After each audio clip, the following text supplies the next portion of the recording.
Good evening, everyone. I'm Dion Parson, and I'm honored to share my passion of music with you, our listening audience. I hope you find our show informative as we bring value and compassion to you as we explore the sounds of the diaspora through conversation and music from one artist to the next. Please know that all episodes are recorded, therefore, you can listen back to each episode at your leisure over and over again. Please share with your friends. I'm very excited tonight as we have a special guest, one of my Caribbean homeboys, someone I've known for many years when he first came to New York to pursue his master's degree at Juilliard. He's a musician that's been exploring and promoting the music of the Caribbean through his own unique sound. Please join me in welcoming to the show Mr. Etienne Charles. Hello, Dion. It's a pleasure to be here with you. Good afternoon, good evening to all of your listeners around the world. Thanks for joining me, Etienne. Thanks for joining me, man. Where are you today? I'm in Los Angeles, California. Okay. So thanks for taking the time out of your busy schedule. I know you have a lot going on between your teaching and all of the different performances that you're doing. What's going on in Los Angeles today? I'm doing a PBS taping with a group called the Mighty Mighty, led by a musician and musicologist named Nolan Gesser. So that's why I'm here. I'm playing Calypso with them. We're doing a segment on the show on Calypso. Great. So let's go back. Let's take us back to your upbringing. Trinidadian born, growing up there, listening to music, playing music. You don't only just play the trumpet. You're a multi-instrumentalist. Let's talk about your upbringing in Trinidad. I always tell people growing up in the Caribbean is one for me is one of the best places you could grow up because you kind of have to grow up pretty quickly, but at the same time, you get exposed to a lot at a young age. You get exposed to a wide range of musical styles, and a lot of stuff happened outside of school. So you didn't have to worry about the stigma of learning things in school because when you're young, school is not necessarily something that you might like, right? When you put an academic spin on something, it immediately loses some of the lust or interest that it might harvest in a young person. So music was something outside of school a lot of the times. And so, the steel band was there. I was always hearing steel pan. And of course, the radio played all kinds of music. My family, like some of my uncles played. And so a lot of times my aunts played guitar. A lot of times, like family gatherings, especially on my father's side, family gatherings would end up with some sort of music playing, whether it's quattros and singing or bottle spoon, and there would be a record player and people playing along with the record player. So there was always some sort of musical thing happening with family gatherings. And then you also had Carnival, which is a seasonal celebration that would bring about a lot of different sounds to not just the radio waves, but to the everyday life in Trinidad, whether it's the sound of a pan getting tuned or sound of a steel band practicing. Right. The sound of a soca band sound checking. I grew up playing football, so we'd be at the field for practice or whatever, and in the early afternoon is when bands do their sound checks for shows, right? So we on the field practicing or whatever, and our band is sound checking. So you're hearing the cajon section playing by itself, you're hearing the drummer by itself hitting the toms, hitting the floor tom, hitting the snare, hitting the key. So you get all it's just the sound, what I call the sounds of the season. You have Parang, Christmas time, Calypso, soca, steel band, carnival time, chutney on the radio, chutney on TV, because of shows like Mastana Bahar. So then you have the Jose drums in September in Trinidad, which is a Muslim ritual that has a very heavy drumming tradition to it. So there was always some sort of sound going on, and that's really why we are such a musical people. I think that that music is one of the most driving forces of our daily being in Trinidad and Tobago and in the wider Caribbean. And Mhm. jingles were always, and I mean, there's certain jingles that I will always remember, the famous jingles from when I was small. Like there was a famous, like, I mean, I'm not going to try to help these brands up, but there was a shoe company had a great logo. They had a great jingle. The grocery had a great jingle.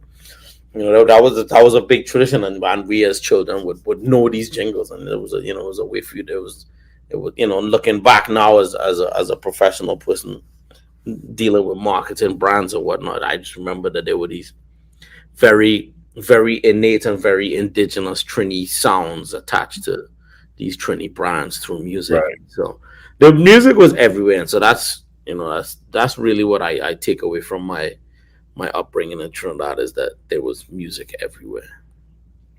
And I agree with you because the same thing I experienced in the Virgin Islands. I think it may have been a little bit different in Trinidad.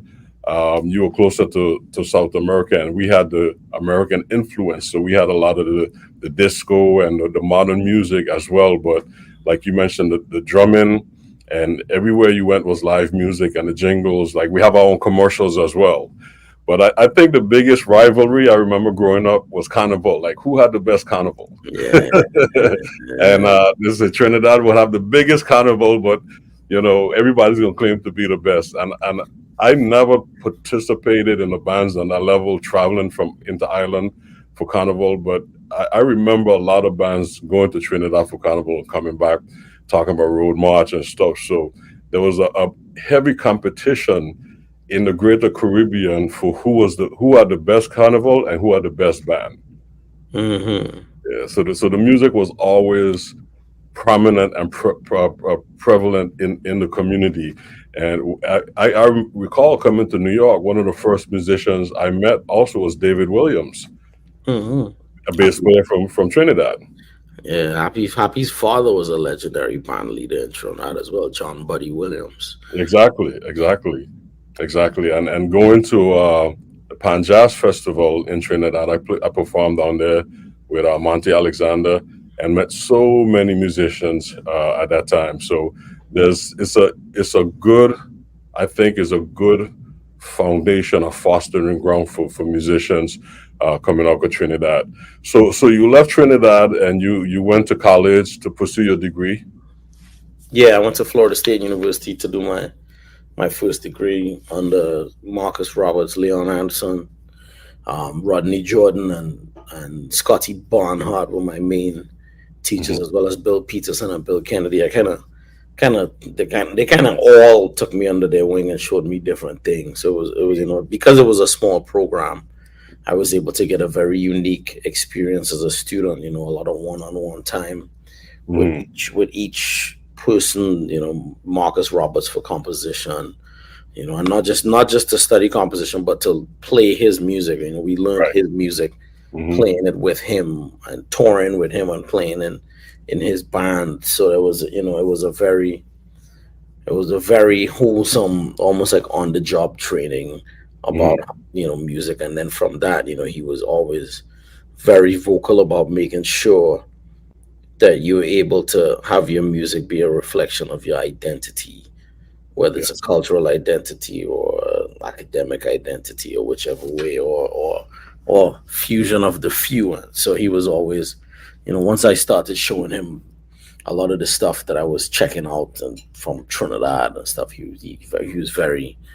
was very motivated to motivate me Hmm. to keep that direction and keep kind of going down this rabbit hole of all of these things that he really had never heard and never explored. And so part of it was his interest, and then part of it was me continuing to dig and show that we have a lot of stuff in the Caribbean that hardly ever gets space on American airwaves or Right. European airwaves, and especially in the very closed off genre of jazz. And so that's kind of been my mandate from the get go. And I say Caribbean, but what I'm really specifically referring to is music from the English speaking and music from the French and Dutch Caribbean, because there's a lot on the airwaves that you would hear from, Cuban artists and Puerto Rican artists and even Mexican artists and Dominican artists. And so for me, it was like, well, there was such a small space for artists from the English speaking Caribbean. And the first records I had was Yard Movement by Monty Alexander. And so some of my earliest introductions to jazz with a Caribbean tinge, which is how I always tell people that you have to make sure that people get to hear themselves in music, and young people, especially young Black people, especially, that they get to hear themselves. And so hearing Monty, I was 13 or 14 when I got Yard Movement, and then when I was 17, I started checking out Chucho Valdez, and then my freshman year of college, I got heavily into David Sanchez. So I had three very formative points in my early development. The records that I listened to the most were all by Caribbean artists, which I think is very important as to why I am the way I am with music. Right. And you actually played with those artists as well, right? Yeah, I'm very, very lucky that, three of my biggest idols in music, I spent many hour on a bandstand in many a country. I got to play with Monty Alexander in Jamaica, in New York. I got to tour the world with Chucho Valdez.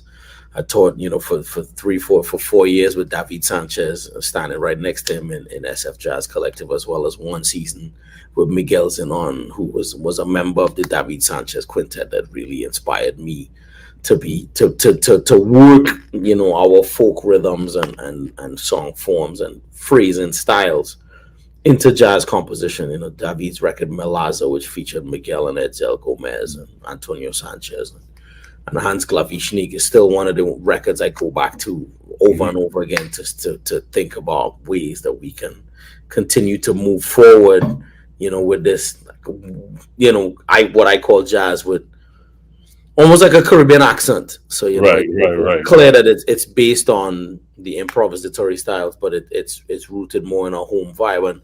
And we in the Caribbean have a very big stake in this music, because at the earliest points in this music's development, you had migrations from the Caribbean. They were West Indians in Louis Armstrong's Hot Fives, Hot Sevens. There were multiple. You had St. Cyr, you had Henry Ezekiel Clark. Henry Ezekiel Clark was from Guyana, I think. So we've been in these spaces, not the Adley brothers of Bahamian America, and then you go down the long list of all of these different, Winter Kelly being Jamaican American, and Oscar Peterson's family being from Tortola, Sonny Rollins' family from the Virgin Islands, and I mean, there's a long list. I mean, Connie K and Mickey Roker, and it's always interesting because there's always a name. You can always tell by the names. Right? So for me, that's and Roy Haynes, and it became a deep dive not just into the music, but also who come from where. Exactly. And putting out the music drew them to me, and they started talking to me and telling me, oh yeah, my grandmother was from so and so, my mother was from so and so, my father was from so and so. They always used to play music like that. So that's why I continue to dig. And that's great, man. That's beautiful, man, because research is all part of it. But like you said, it's like you start doing what you're doing and it connects and draw other people to you. You're talking about David Sanchez. I first met David at Rutgers University. Right, because y'all were both grad students there, right? Yeah, we both was undergraduate. When he first left Puerto Rico, he came to Rutgers. That's where I first met him. And when I first got to New York, one of the first gigs I had was Monty Alexander, performing with Monty. So, those are two of your icons right there. We just did a music festival here on St. Croix, Virgin Islands. We brought in Chucho Valdez. Nice. I first met Chucho in Cuba, being down there with Steve Torre. I've unfortunately never played with Chucho, but I spent a lot of time around him and got a chance to witness him rehearse his band and stuff. So it's just a lot of influence there. And like you said, every island have its own thing, but it all comes back to rhythms and the harmonies. And you was talking about creating this sound, taking the rhythms and the harmonies and creating your sound of the Caribbean. So over the years, having my own band as well, I was fortunate to meet great musicians like yourself and other people to influence us. We came up with a word called Jazz Ribian. and jazz Caribbean is where jazz meets the Caribbean. Like you have Creole soul and Yeah. Caiso. I've heard Caiso coming up when people would explain different versions of calypso, but I think jazz Caribbean kind of it kind of covers the whole Caribbean because there's so many musicians in New York now, just in the States, that have left the Caribbean that's playing jazz on a high level. And a very, very, I mean, you hear these guys playing bebop and stuff, and you'll never believe they're from the Caribbean. So once you add that rhythmical component to it and start experimenting with the rhythms like you have been doing, I think jazz Caribbean is a word that kind of summarizes it all. Yeah, and it's interesting because it goes all the way back. The history. I always tell people history. There's a famous poet from Trinidad. Her name is Dion, and she has this saying, when I walk into the room, history is already sitting in the chair. And when I first started listening to the Clifford Brown, Max Roach Quintet, and I started hearing them playing like these almost like quasi calypso rhythm, but also just like Clifford Brown's phrasing. His really deep bouncing, almost calypso-esque phrasing, and it was different to mambo, right? It was definitely more on a upbeat side than a mambo thing. I immediately started tying him to the Caribbean. Oh yeah. And then to come to find out, Wilmington, Delaware, at the time that he was growing up, and still all the way up until when Bob Marley was coming up, had a heavy Jamaican population. And as far as Philadelphia, many of the landlords were West Indian. Jimmy Heat's landlord was Jamaican when he was living in Philadelphia, right? So people have to remember that Caribbean people have been migrating to the U.S. for a long time, and there was an area in New York called San Juan Hill, which is where Thelonious Monk grew up once he left North Carolina with his mother, and it was a big melting pot of people, right? You had West Indians there, you had people from the South of the United States, you had people from Puerto Rico, you had Irish people, you even had Filipinos there, right? And so when I listen to Monk and I hear that he chooses these names like Bemsha Swing, which is in tribute to Barbados, because Bemshire is Barbados, and Denzel Best was one of his closest friends, and Denzel Best's family was from Barbados. Ruby My Dear is about Ruby Richardson, who's this Antiguan American woman. That our culture has been influencing the music. That's why Duke Ellington used to play. Has this song called West Indian Pancake, and Count Basie used to end the show with "Don't Stop the Carnival," and he could go on this long list of the 50s when before Belafonte hit the scene, when these big bands were playing calypsos, and it was really out of that you see Belafonte coming to the mix, because at first he was a jazz singer, and his first group, I think it was Charlie Parker. I want to say his first group was like Charlie Parker, Max Roach, Charlie Mingus, John Lewis. Rhythm section, I think that was the band. And then and then there's of course Monty Alexander played me the recording of Charlie Parker playing Sly Mongoose. No kidding. Yeah. Okay. I've never heard that one. That's interesting. Yeah. It's really incredible that that calypso was, and I mean that's the thing about the history of New York, that there's only parts of that history that are told, but Greenwich Village was Little Africa, right? And that's why the Village Vanguard is where it is, because the Village was where all the black clubs were, and before it was 100% a jazz club, the Village Vanguard was a variety club, right? And the Duke of Iron used to play there for 6 weeks at a time. The Roaring Lion played there for 6 weeks at a time. And these are West Indian acts, and they would clearly do that to make sure they drew the Caribbean population coming out. And I don't think the Village Vanguard became a full-on jazz club until, I don't know, maybe the 40s. But all through the 20s and 30s when I was there, it was a variety club with calypso and this, that. Like the Palladium. Yeah, the Palladium. Yeah, exactly. So it actually changes the history of Black New York, the way when you find out that certain spaces that we see as jazz spaces were actually omni-Black art spaces. The spaces of the diaspora. Exactly, spaces of the diaspora. Same with San Juan Hill. So yeah, there's a lot to continuously be discovered. Oh yeah, yeah. And you was mentioning other artists as well. Jimmy Hamilton played with Duke Ellington. He was from St. Croix. I remember coming home to do an event shortly after coming out of college. Jimmy Hamilton had moved back here and was actually teaching in the public schools. And I was trying to tell these kids like the significance of who this man is. And yes, there's just a lot of history from the Caribbean as far as contribution to the music. And I've had this conversation with Wynton Marsalis many times.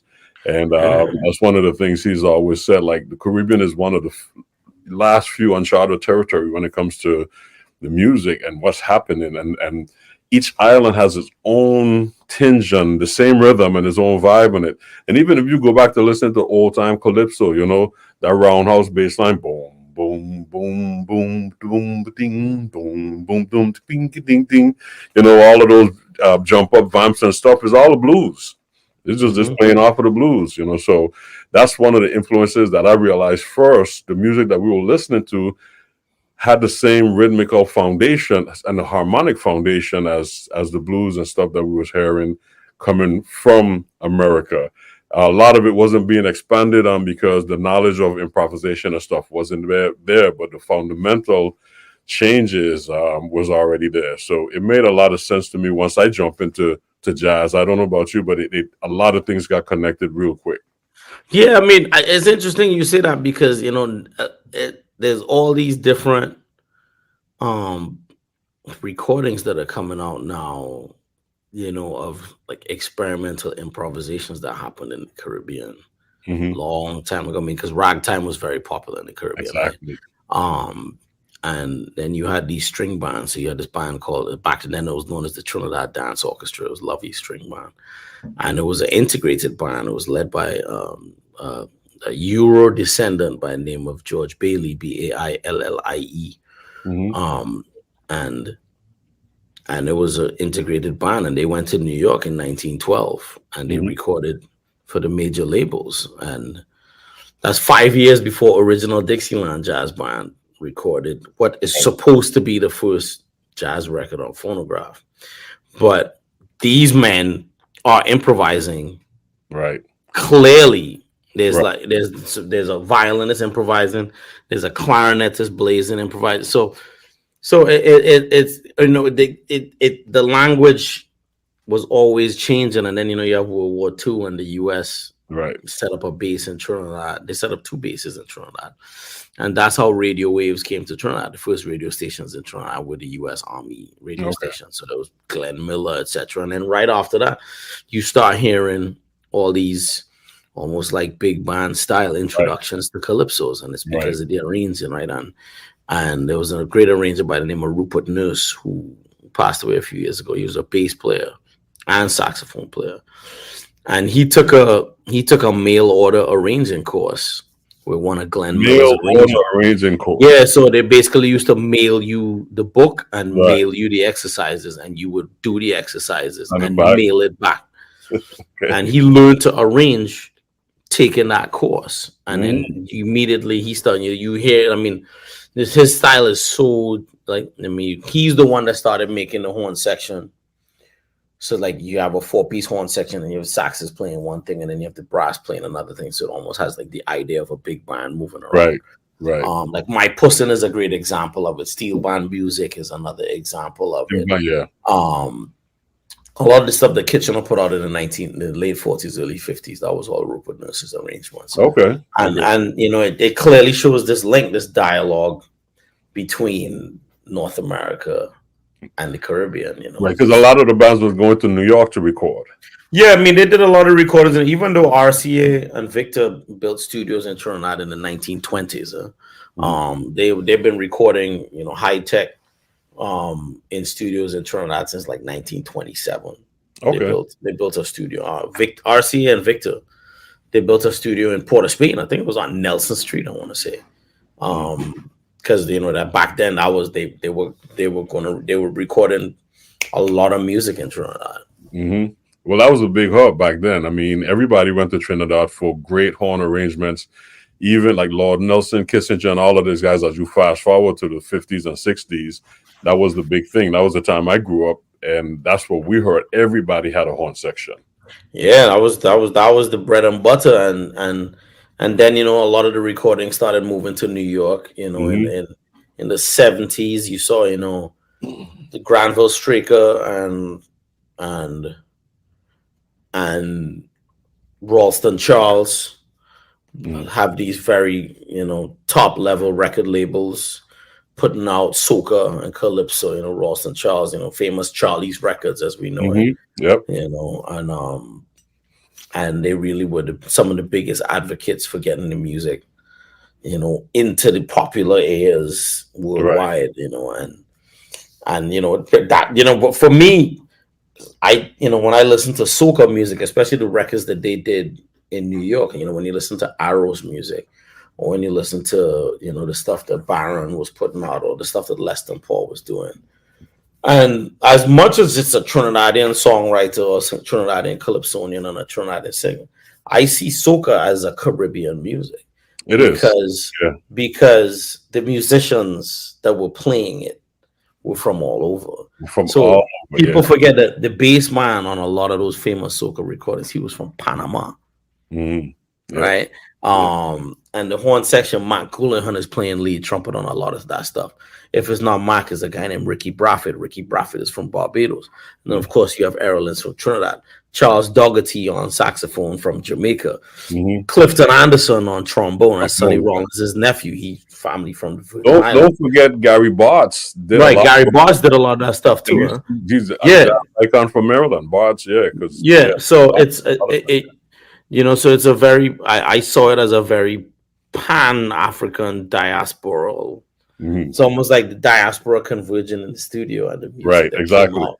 The music that came out was soca. You listen to Arrow's music or Swallow's music, Mhm. and there's this very funky Mhm. energy to the music, and a lot of that funkiness has come from the fact that the arena, like Leston Paul, was clearly influenced by Earth, Wind and Fire. Yeah, exactly. hear, Those whole you sections hear have you hear the Jerry Hay and David Foster, and you hear that, and you hear the Charles Stepney influence in his arrangements, and then you put that with the soca beat, and you have this big mix-up thing, and it's like, right. And the thing back then is like when we were coming up, we idolized those groups. So we, like you mentioned, a lot of the music was played outside of school. So we were emulating those bands, and horn yeah, section actually there was parts to learn, and that's a challenge we have these days because a lot of that have disappeared. So, but there was parts to learn. I remember first moving to New York and playing in a wedding band. We yeah, never rehearsed. We would just get sent these yeah, charts and recordings and show up. And the horn section ranged from Carl Gayton to, I mean, like everybody was playing in the band. But it would just yeah. come goes, like Yeah, nailing I all of started up. I started up doing that too. That's where when it. I Yeah. was that was my bought my car playing weddings in New That York. was part of the repertoire. Learn the Earth, Wind, and Fire horn sections. All of the pop tunes, and that Yeah, was part of what September. All of those September. things. Yeah. All the classics. Yeah, man. So it's really interesting how. But I think, and I'm gonna just put this out there because this is how I felt when I got to New York. It's like we had a much broader scope of music to digest than if we grew up in America. Because Americans, of course, they had jazz and gospel and R&B and country and all of that, but we had a whole nother thing with Latin, salsa, merengue, zouk, mento, calypso, soca. We had some, and then we're not even talking about the Brazilian experience. So when we talk about the Caribbean diaspora and the music coming out of the Caribbean, it's a whole world that's still unexplored. And then I think it's interesting because in America, I feel like, especially after being a teacher here I've been teaching in the U.S. since sophomore year of college, right? So almost 20 years. I think people get put into categories at a young age, right? So Right. like you play classical music, so you play jazz, and so then they streamline you, so then it's just like boom. Whereas in the Caribbean, it's like you playing wherever has to be played Exactly. at whatever point, right? So it gave you all of these different things to draw from, and for me, I remember the first time I heard Stevie Wonder's music, and I was like, okay, try to play that, and then try to play this. So it kind of, and then you think about the phenomenon. After hanging out, me Ralph McDonald was probably one of my most important mentors and one of my closest friends. Mhm. And when it's only because I would spend time with him that I realized how many Caribbean musicians were on pop recordings Oh in New yeah. York. Oh yeah. So when you think about Eric Gale and Mhm. Richard T and Marcus Miller and Mhm. Ralph McDonald as the rhythm section on a Mhm. record, that's basically all Caribbean people. Yep. Yep. And that's and then I think you have Harvey Mason, but that's the rhythm section for like Breezing, you Mhm. know. Um, And then if they weren't from the Caribbean, there was influence because my good friend Buddy Williams, man, yeah, that's Buddy's West Indian too. Buddy's family's from Trinidad and Barbados. right, right. But Buddy see, and Happy are actually cousins. okay, okay. So I didn't know that. But Buddy, Yeah, I'm he's proud from about the West Bed-Stuy. Indian upbringing.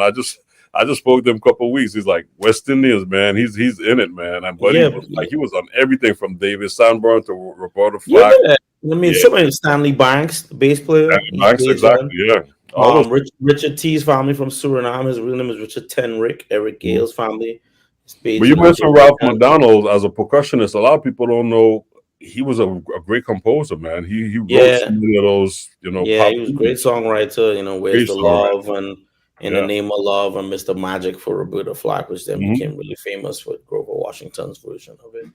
Yeah. He had, the Calypso Breakdown, which was, the number one disco. He had two number one disco tunes. He had Calypso Breakdown and he had Jam on the Groove. Hmm. And those was Calypso Breakdown was supposed to be the song in the dance battle in Saturday Night Fever, the Okay. movie. But after they shot the movie, they edited the dance fight scene or the dance off scene, whatever you want to call it. And so they had to shorten the music, so they didn't use Calypso Breakdown anymore. They used another song. But Calypso Breakdown still made it onto the soundtrack. And that's how Ralph, Bill Salter, and Bill Eaton ended up with Bill Salter. a Yep. song. They ended up with a song on the number. At the time, it was the number two best. At the time, it was the number one best selling album of all time. Hmm. I think it sold 42 million copies. And then the only album to sell more was Thriller. Right. And so, and back then you got 25 cents a copy. Yeah. Back You then. understand, and so they were instantly millionaires. They were Yeah. instantly, and so, but yeah, I mean, and the Caribbean space in pop music in America, it was like it was always, but Ralph was basically playing calypso grooves on like you listen to Late in the Evening by Paul Simon. That's basically a He calypso. played Calypso grooves and everything, And then you listen to Late in the Evening. Yeah.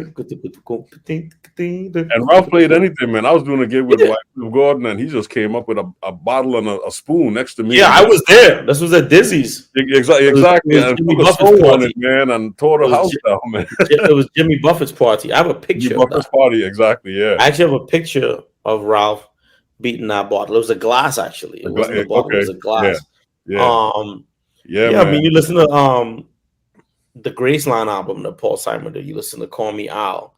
That's literally the same bass line as Sugar Boom Boom.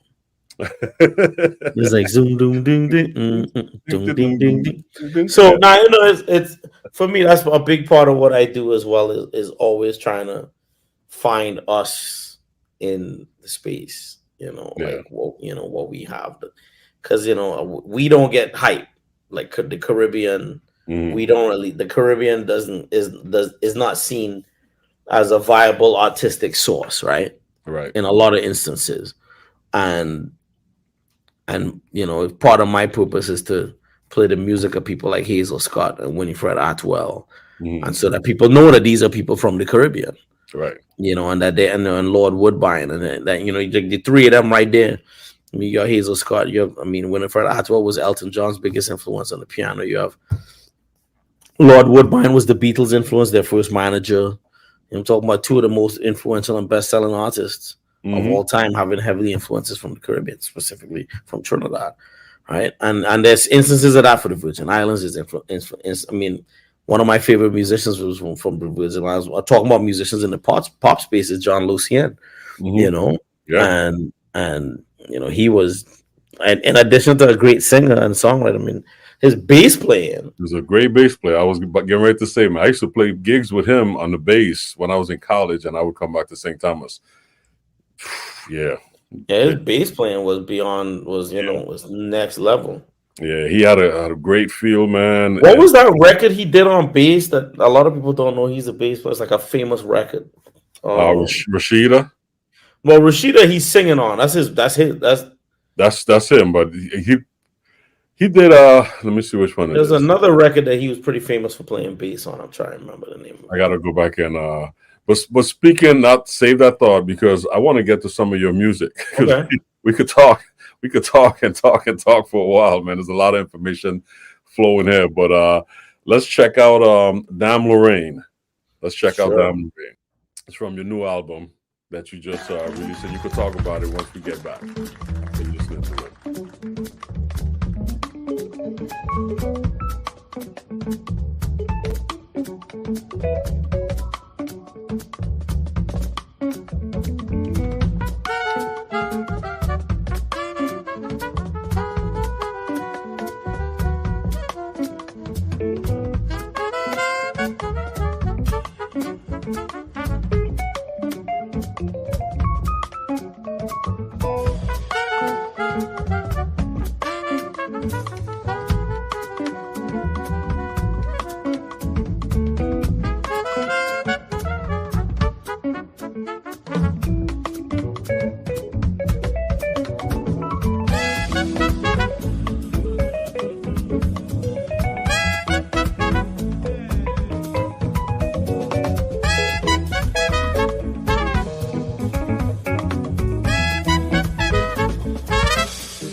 San Francisco, good evening. How we feeling tonight? Welcome to the Black Cat. Put your hands together. The piano from La Habana, Cuba, Mr. Axel Tosca Lauga. At the guitar from Morristown, New Jersey, Mr. Alex Wentz.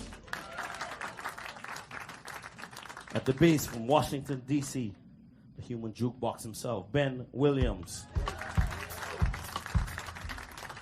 At the alto saxophone from Bridgeport, Connecticut, by way of Haiti, Professor Godwin Louis.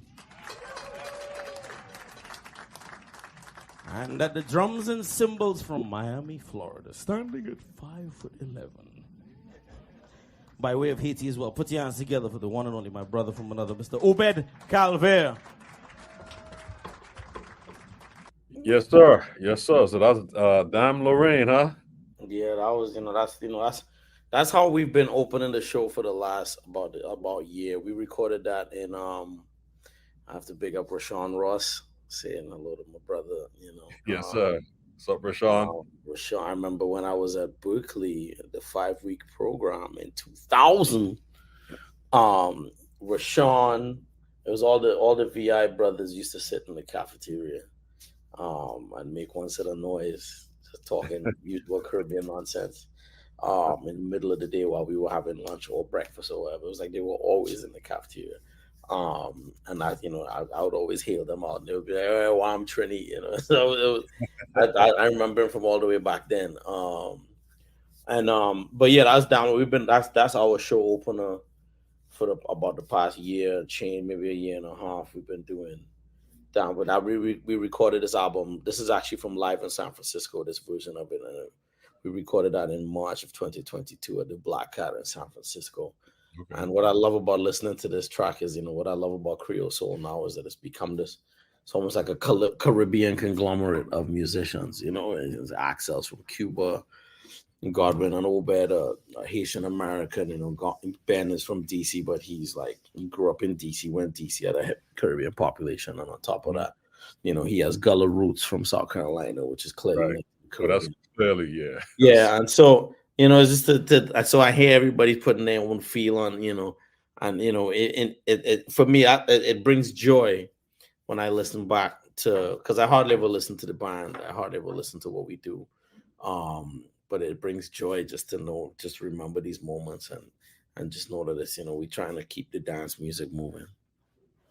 That's great, man. Well, congratulations on the new release. And Thank you. I know you have a number of projects going on, and this being one of them. I've followed this band for many years, and you have some great musicians, some of my favorite musicians in the band. I love listening to them and hearing what you've put together. So congratulations on that. This past summer, you did another project in the Appel Room. You want to talk about that? Yeah, so we did Carnival. We did Carnival, the Sound of a People, which is a concert. Originally, it was an album, but it was a concert with Creole Soul as the band, plus traditional Carnival characters from Trinidad on stage, dancing to kind of replicate a performance version of what happens on the streets of Trinidad Carnival time, but also as a way for these traditional characters to communicate the history of Trinidad and Tobago. We all have similar tradition. I mean, I know you have the Moko Jambi in St. Thomas. I know they have it in St. Croix as well. We have it in Trinidad. And it's one of our clear links to West Africa, right? Same thing with Dame Lorraine, same thing with Jab Balassi, etc. And so I developed this project in 2016 to be a way to show that our rituals are our way of communicating with our past, and we do it through art, through music, through costuming, through food, through language.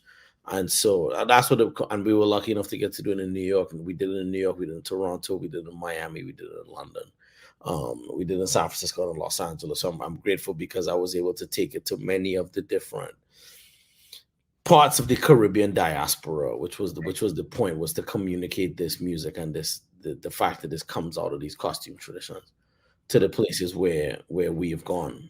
Right. But I must tell you this. I love the sound that you've put together to represent it on a high level. It's like you've taken the music from the streets and put it on a really, you brought it to the rest of the world on a sophisticated stage. But I must say that Carnival, no matter what island you come from, when it's carnival time, the folks come together and they're going to celebrate. They're going to spend 6 months making their costumes. So Yep. that's a great concept, man, to present that on that level, because it's going to always have a platform for that. Yeah, and it's really interesting because to see how the American audience took to it, even though they don't know much about the characters. When we did, I never forget, we did the show in Trinidad. The world premiere was in Trinidad in 2017, and there was a sold out show, but it was an audience full of people who were familiar with these characters. Right.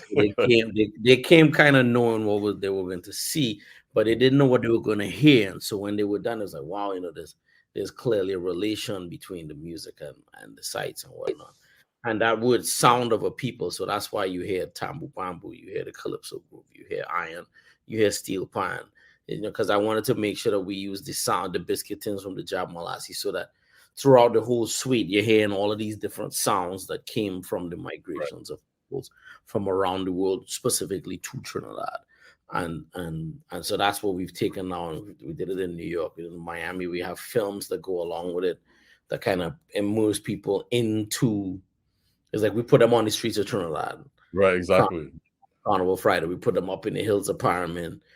We take them down to the countryside of Claxton Bay. We take them into the Laventille Rhythm section practice yard and on Old St. Joseph's Road in Laventille. So we literally export people because so few places that we know, that we grew up with, that we see, you never see them on a big screen. You never. Everybody when you do see some Caribbean-ish something, is very watered down. Right. And so I was like, what if I take the realest of real images from Carnival, right, and put them on a big screen on top of a big stage, with my musicians playing my music, and show the audience, what we see that we want them to see. From your eyes, exactly. And it's been, and also, but to show, there's so many people in Trinidad who had never seen Tambu Bambu. Okay. Or understood that story really. And so for them it was also, and for them to see it on the big screen. I remember when we played in Miami, a lady came up to me after the show and she said, because we take in Claxton, the Bamboo video is in Claxton Bay, and at the beginning of it, kind of like in movie style, the name Claxton Bay comes up as where we are. And she came to me, she said she started crying because she never thought she would have seen her hometown on a big screen like that, because for her, the Caribbean the Trinidad specifically is so quote unquote town oriented, and everything is about Port of Spain, and it's not. Yeah. And I was like, well, that's what the project is about, taking people to the real, to see where all of the real parts are. It's Carnival is not just a Port of Spain thing. Carnival is a nationwide thing. So that's great, man. That's great. Well, man, can we squeeze one more song in there? Sure. I mean, yeah, sure. Because I know you're a very busy man, and I would love to have our audience hear another one of your songs. So why don't you pick? We have a couple. We have Creole. We have a couple of songs we could pick from. Is Bamboo there? Bamboo's there, yes. Yeah. So Bamboo, we could play Bamboo because Bamboo is what, and there's a video that goes along with Bamboo. If you ever come to a Creole Soul show, you'll see the video live. Those videos don't live anywhere on the internet. You can only see them live at our shows, because in addition to the content being very sacred and special, it's a part of the experience of coming to a Creole Soul show. And but it's in Claxton Bay, and Tambu Bambu is a really important tradition because it comes from when the British banned the drumming in Trinidad and Tobago in 1884. There was an ordinance passed called the Peace and Preservation Act, which made drumming illegal. And so as a result, musicians started designing alternate instruments to play rhythm and to accompany the stick fight and to accompany rituals. And so they started cutting bamboo at different lengths to create the different pitches. And I was lucky enough to record them live on the streets in Claxton Bay. Nice. Okay. And so you get a very immersed sound because we're literally in the middle of the band. We're right in the middle of them. And then I took that and I wrote some music to it. And so you hear Russell Hall on bass, and you hear Jacques Schwartzbach on tenor saxophone. And it's just the three of us and this whole class and be tampu bambu bam. Okay. Well, let's check it out. Bamboo.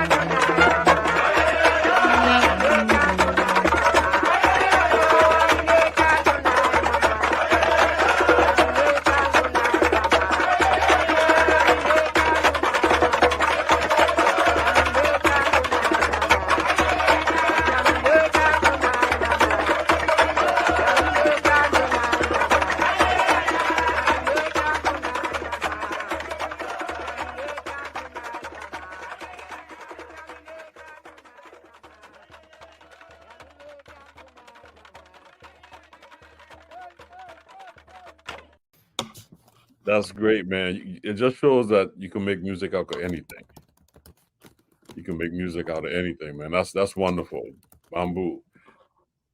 So what's next for Etty and Charles? Next, oh man. What's your gig tonight? Where's my next gig? Oh, I'm playing in next show is in Pittsburgh. No, we play in Ann Arbor on Friday, the 27th. And we play in Pittsburgh on Saturday, the 28th. We play at the Blue Llama on the 27th in Ann Arbor. And we play at the new Hazlitt Theater in Pittsburgh on the 28th. I try to make sure to play jazz clubs as well as concert halls, as well as festivals, because I am of the belief that jazz grows in the clubs. You know, like that's the closest thing to where this music was born, right? Very and intimate. So and the intimate experience of a jazz club is, you can't imitate that, and you can't replicate that. You can't repeat that in a concert hall. Like the feel of a jazz club, the idea of feeling the audience, reading the audience, and the levels of improv comedy and the way the musicians experiment and play. Like you can't match that anywhere else. I'm a big advocate of supporting and playing in jazz clubs, because all of the greatest recordings, live recordings that we know, all came from bands playing multiple nights in clubs. And so that the music has to continue to stay there. I always encourage people, if you can, please go and support your local jazz club. I'm sure there's one wherever you live. There's a space for the music, and go see it as much as you can. I think of jazz or live music like weekly medicine, and I think you should try to take in live music once a week. But perhaps at the end of your week, whether it's a Thursday night, Friday night, Saturday night, whichever night. But I think try to take some live music in. If it's a jazz club, great. If it's a hotel bar, great. Somewhere that music is being played live. We do it for you, and we need you to have these spaces continue to thrive, so that we can continue to create, innovate, educate, and that's what it's about. Well, man, it's been a pleasure, Etienne. A wealth of knowledge, and I'm sure you have a lot more to say. So we're gonna brother, come back. I'd love to, man. Thank you so much for having me. This is such a great platform you've developed in, and it's in the early stages, but you already have Hurl and Riley, and just to be included in that cadre of musicians is an honor and privilege, and to be able to connect the diaspora, which really is what it's all about, is us being able to unify, to celebrate each other and our sound, which, we all in the diaspora are basically searching for home through music. That's what we do, right? We're searching for where our ancestors came from. We're searching for where they went. And that's how we do it through music. Painters do it through art. Writers do it through lyrics. Langston Hughes, Negro Speaks of Mirrors. You go down Rivers. You go down a long list of how different Black creatives and different diaspora creatives use art to really be searching for where home is. And so to be able to connect it here on your platform, it's really special. So thank you for taking the time and for choosing to have me on here. So it's really, really a privilege, and because you're one of the people I looked up to. I got to see your group 21st Century. Many times we would be doing a double bill, like we would be, we're doing Rose Hall, and y'all, selling out. Y'all would sell out. If they had given you a chance, you could have probably sold out 2 weeks of Dizzy's, because I remember that place would be. Everybody in the VI would be in New York. I was like New York week. Man. And everybody would be out. For me, it was just a beautiful thing to see that many Caribbean people inside a jazz club taking in jazz. Exactly. I mean, with your event across the way too, man, it was just great, because I know you started off at City College, but then when you came down, it was like the whole building was taken over by West Indians. Yeah, it was that. Hey, we need to figure out a way to do that again. So are y'all gonna be doing Dizzy's in June? We have we actually have May 30, 31st, June 1st, and June 2nd. Okay, nice. 24. Yeah, we have 4 nights next year. Yeah, already. Nice. So yeah, man. So we're gonna keep working, conversating, figuring out ways how we could collaborate. But this has been awesome. We're gonna definitely have you back, because it's a lot of notes I have here, man. I didn't even get to half of what I wrote. Man, yeah. Well, we'll do it again. I'm very happy to. If or we find a time where we could sit down for longer and listen to records, and you could play stuff that you want to check. All of that, yeah. We go from there, man. So definitely. enjoy St. Thomas. Yes. I wish I was in the Caribbean right now. So. Yeah, I know, man. I know, but you enjoy LA, man. Have a great gig tonight. Thank you. On behalf of all of our audience members out there that's checking us out, we just want to thank you for taking the time to grace us with your presence and knowledge and music. Thank you, brother. Thank you, Etienne Charles, and continued success to you and your band. And all of the wonderful projects you're working on, and from an education standpoint too, because you're a wonderful educator, and we will talk about that as well. Thank you, brother. You take care of yourself, and we'll be in touch. Definitely. Take care. Take care. And for the rest of our audience out there, before I sign off, I just want to thank you all for joining us, whether you're streaming, listening, or watching us. I would like to just share with you, our wonderful guest next week will be this amazing flautist. Her name is Christine Gangelhoff. She's a professor at the University of the Bahamas. And what makes Christine so interesting to us here in the Caribbean and her contribution to the diaspora, she spent like the last 20 years archiving Afro-Caribbean composers in the classical world, from Haiti all through Cuba, all the way down to Trinidad. And she's done a wonderful job. So we will be talking with Christine about her research about the Afro-Caribbean classical composers within our diaspora. So we look forward to having a wonderful show with her next week. So thank you all for joining us, and have a blessed evening. Take care. Bye-bye.